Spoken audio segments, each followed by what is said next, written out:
عسى أن تكرهوا شيئا وهو خير لكم، وعسى أن تحبوا شيئا وهو شر لكم.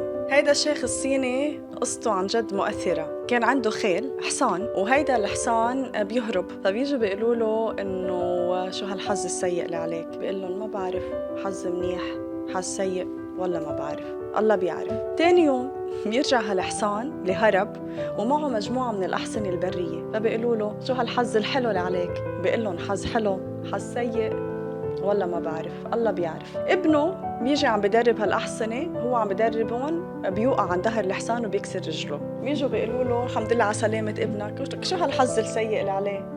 فبقول لهم حظ حلو حظ سيء ما بعرف، الله بيعرف.